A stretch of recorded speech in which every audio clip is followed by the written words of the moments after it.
Hello everyone, कैसे हैं आप सभी लोग। उम्मीद है कि अच्छे और स्वस्थ होंगे। हम भी ठीक हैं। तो स्वागत है आपको आपका हमारे चैनल माँ केयर ट्रिप में। वैसे तो आप सभी को पता है कि प्रेगनेंसी जर्नी जब से स्टार्ट होती है तब से लेकर 9th मंथ तक हमें बहुत ज़्यादा केयर और एक्स्ट्रा प्यार की ज़रूरत होती है, जो हमारी प्रेगनेंसी को हेल्दी और हैप्पी बनाने में मदद करती है।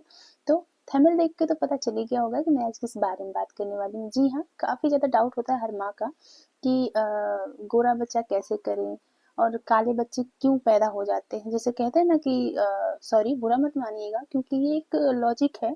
जब अपनी प्रेगनेंसी में सब आजमाते हैं, कोई नहीं चाहता है कि मैं जैसी हूँ और वैसा मेरा बेबी हो। जी नहीं, सब गोलू मोलू और हेल्दी और साफ सुथरा बेबी चाहता है।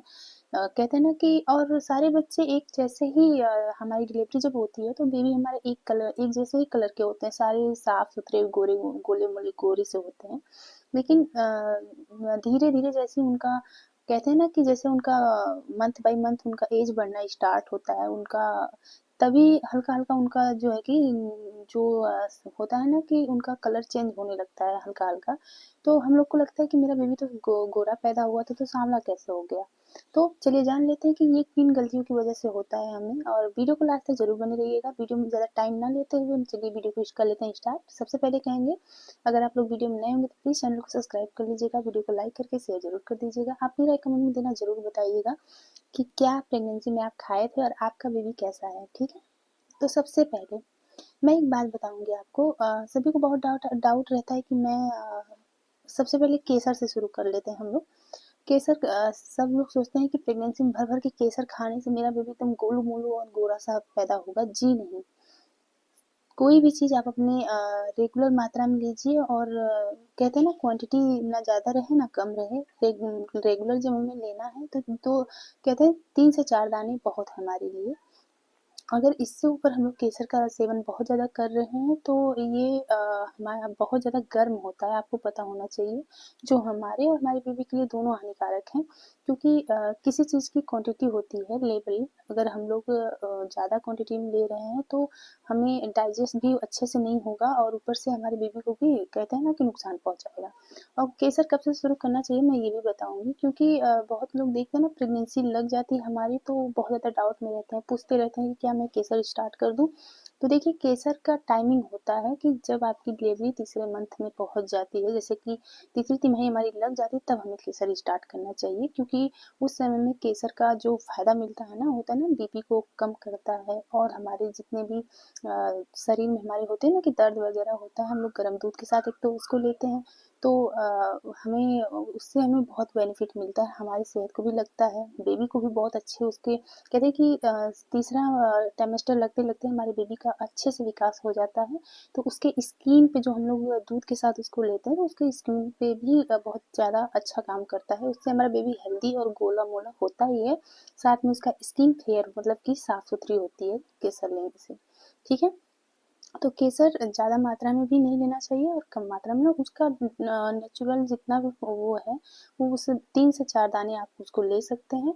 और ऊपर से ये सोने से पहले लेना है आपको, दिन में नहीं। क्योंकि जो जितना भी हम लोग खाते पीते हैं ना रात के समय, अगर हम लोग हेल्दी चीज़ें खाते हैं तो वो ज़्यादा अच्छे से हमें डाइजेस्ट होता है और हमारे बेबी को ज़्यादा अच्छे से लगता है। ठीक है, तो जी हाँ, केसर से थोड़ा मैंने अपनी प्रेगनेंसी में देखा है कि केसर से बेबी हेल्दी और गोला मोला होते हैं और खासकर हमें प्रेगनेंसी में बहुत ज़्यादा ज़रूरी होता है। ठीक है, रही बात, आप लोग समझ गए होंगे केसर कब से स्टार्ट करनी है, 7वें मंथ से स्टार्ट करनी है। और ना क्वांटिटी ज़्यादा हाई नहीं रखना है, तो वही होता है ना, हमें ज़रूरत से ज़्यादा कोई चीज़ें नुकसान करती है। हाँ, वो क्या बोलते हैं कि हाँ, कभी कभी हम लोग ज़्यादा इसे ले लेंगे तो उसका तासीर जो है वो गर्म होता है, हमें लूज मोशन करा सकता है और अनचाहे जैसे कि पेट में हल्का दर्द भी मतलब ला सकता है। इन सब चीज़ों को थोड़ा सा मीडियम में लेना चाहिए। ठीक है, अब नेक्स्ट है जो हमें बहुत ज़्यादा प्रेगनेंसी में लेना चाहिए, वो होता है संतरा। जी हाँ, संतरा में विटामिन सी भी होता है बहुत अच्छी मात्रा में, जो हमें प्रेगनेंसी में बहुत ज़्यादा मदद भी करता है हड्डियों में और बेबी के लिए। और उससे हमारा बेबी सच में कलर जो है उसका बहुत अच्छा कहते हैं रंग निखारने का भी बहुत तेज़ी से काम करता है संतरा। तो आपको प्रेगनेंसी में बहुत ज़्यादा मात्रा में नहीं, दिन में 1 से 2 बार आप लोग संतरा ले सकते हैं, क्योंकि संतरा काफ़ी अच्छा फ्रूट होता है। उसमें भरपूर मात्रा में पानी भी होता है और विटामिन सी भी होता है और हमारे बेबी को गोरा करने में भी मदद करता है। और रही बात, आपको फिर से आप लोग डाउट ना होइएगा, कलर डिसाइड मतलब कहते हैं ना कि बेबी गोरा होगा या सांवला, वो माँ बाप के कलर पर डिपेंड करता है, ठीक है। कोई नेचुरली जैसे आपके घर के लोग रहेंगे, जैसे आपके मम्मी पापा रहेंगे, उसी में बेबी जाएगा। जरूरी नहीं है कि बहुत गोरा हो जाएगा बेबी, जी नहीं। माँ कहते हैं कि घर में जैसे लोग रहेंगे वैसे ही वो होगा, जितना भी आप खा लीजिए। लेकिन कभी कभी देखा भी गया है कि खाने पीने से भी बेबी का कलर जो है चेंज हो जाता है, ठीक है। तो प्रेगनेंसी में हेल्दी हेल्दी चीज़ें खाइए और कोई भी चीज़ लिमिट में खाइए, ताकि आपको भी फ़ायदा करे, आपकी बेबी को भी फ़ायदा करे, ठीक है। और सबसे मात्रा में क्या नहीं खाना चाहिए, ठीक है। वैसे तो आपको प्रेगनेंसी में डॉक्टर भी बताए होंगे क्या खाना चाहिए क्या नहीं खाना चाहिए, पर प्रेगनेंसी टाइम में एक चीज़ जो नहीं खानी होती वो होती है चाय, कॉफ़ी। जी हाँ, इन सब का सेवन अगर आप ज़्यादा मात्रा में करें, किसी-किसी को देखते हैं हम ना कि बिना चाय के उनका दिन नहीं शुरू होता है, बिना कॉफ़ी के किसी का दिन नहीं शुरू होता है, लेकिन ये सब प्रेगनेंसी में अवॉइड करना होता है, क्योंकि इनसे ना हम अगर दोनों टाइम अगर हम चाय पी रहे हैं, तो इससे हमारे बेबी का जो स्किन होता है ना, वो सच में सांवला होता है। चाय हो गई, कॉफ़ी हो गई, और कोई अगर स्मोक कर रहा है उसके लिए, ड्रिंकिंग वो ले रहा है थोड़ा बहुत उसके लिए, लेकिन प्रेगनेंसी में ये सब चीज़ों को अवॉइड करना चाहिए। इससे हमारे बेबी के कलर पे भी डिपेंड करता है, और ऊपर से हमारे कहते हैं ना कि हमें सांस लेने की भी दिक्कत शुरू हो जाती है प्रेगनेंसी टाइम में। तो आप लोग कॉफ़ी, चाय और इन सब से दूर रहिए, ताकि आपकी प्रेगनेंसी हैप्पी हैप्पी रहे। और दूसरा है जो, वो है अनार। जी हाँ, अनार तो आप लोग सुने होंगे कि हम लोग बहुत शौक से खाते हैं कि नहीं, उसमें बहुत ज़्यादा हमें ताकत मिलेगी, जो हमें प्रेगनेंसी टाइम में मदद करेगी। लेकिन अनार को भी ज़्यादा मात्रा में नहीं खाना है। किसी चीज़ का कहते हैं कि थोड़ा बहुत हो गया, लेवल होता है। अनार को अगर आप लोग ज़्यादा मात्रा में खाएंगे तो उससे आपका बेबी भी सांवला होता है। ये देखने को मिला है कि अनार का सेवन ज़्यादा करने से बेबी जो है लाल होते हैं, और जो बेबी लाल होते हैं वो आगे चल के सांवले भी हो जाते हैं, ठीक है। तो भरपूर मात्रा में लीजिए, लेकिन इतना ज़्यादा नहीं लीजिए, किसी लिमिट में लीजिए, जैसे कि थोड़ा बहुत हो गया। बाकी और सब फल ले लीजिए, बनाना लीजिए, दूध दूध में हमारे बहुत सॉलिड फ्रूट होता है, वो जो हमारे लिए, वो तो हम ले ही रहे हैं प्रेगनेंसी टाइम में।